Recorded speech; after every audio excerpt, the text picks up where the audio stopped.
I realized the flashing lights I had seen were bullets flying out of a gun barrel. An instant sensation of adrenaline flooded my body. There was absolutely nothing I could do except lay there and hope to God that the bullets I heard ripping through seats and walls wouldn't go through me, too.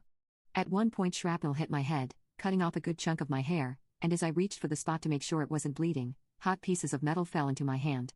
I was lying face up, so I could see everything that was happening. The lights from a still-playing movie danced across the ceiling and walls.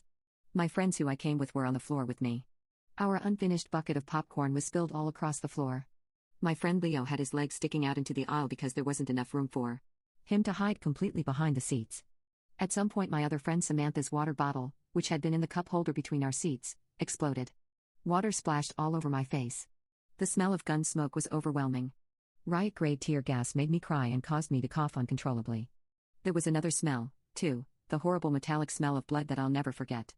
I remember my lower body feeling wet all of a sudden. For some reason I thought this came from the leaking water bottle, but I soon realized this wasn't the case. All of a sudden things went strangely quiet. The bullets had stopped for some reason. My friend named Tommy shouted, "Let's get out of here." We took advantage of the opportunity and made a run for it. We ran down the stairs, across the front of the screen towards a bright green exit sign. We crammed into a small, closet-like space where the door was. It was so dark we had a hard time finding it. We were screaming and slamming on the walls to find the door, blinded by the tear gas and dumbfounded by shock. Then, finally, my hands felt the metal door handle and I pushed against it with all my strength. The door flew open and the light of a nearby streetlight flooded our eyes. We pushed against the door so hard that we all fell over onto the concrete. Samantha lost her pink flip-flops just outside this doorway. As I scrambled to my feet and literally ran for my life, I realized my legs were red, absolutely soaked with blood. It was like I dipped my legs into a bathtub full of it. I checked my body all over and realized I wasn't injured at all. Where had this blood come from? I looked behind me and realized that the blood was my husband's. He had been shot in the leg. A massive, gaping hole had ripped through the lower half of Brock's right leg. His foot was barely hanging on and dangled lifelessly.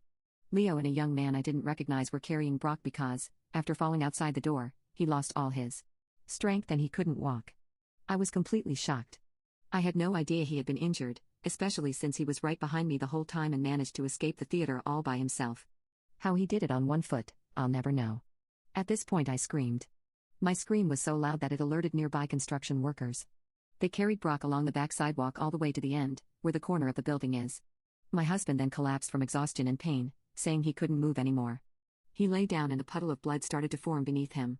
I looked back, and realized we had left a trail of red leading from the door all the way to our current position. I was trembling. I knelt beside Brock and glanced around to see who else was injured. Tommy had been hit in the knee and the hip, and was further away in the parking lot. The teenager who helped my husband was also injured. His dad and mom were with him. His mom was sitting against the wall and looked like she was going to pass out. She was bleeding from several places. That family escaped at the same time we did. I guess they heard the bullets stop and decided to make a run for it, too. We were all lucky, because the shooting was still going on inside. I had to take off my shirt and use it to stop the bleeding.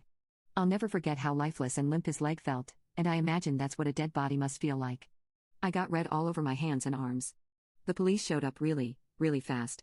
A female officer stood by us the whole time until paramedics arrived, which took a very long time. Brock was one of the last to be taken to a hospital.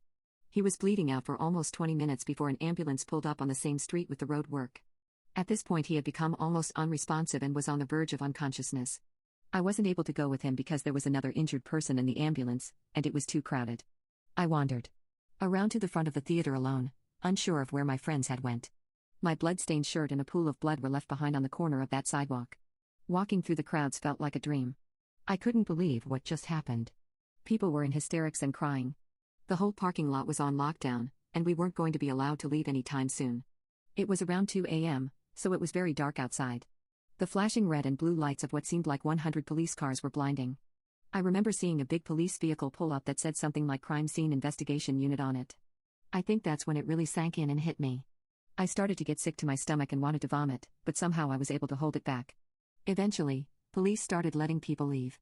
I jumped into my truck and booked it out of there. I was in such a panic that I didn't even think to go back to my apartment, grab my cell phone and call my parents or someone else to help me. I was angry, upset, scared, and most of all still in a state of shock. Was I really going to lose Brock only a month shy of our first wedding anniversary because of some psychopath with a gun?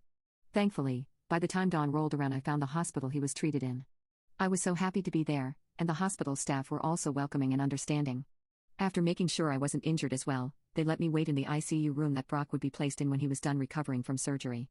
I was so glad he was alive. Brock and Tommy both had survived, though many others weren't so lucky. I found out the following day that 12 people were unalived in the shooting and over 70 were injured.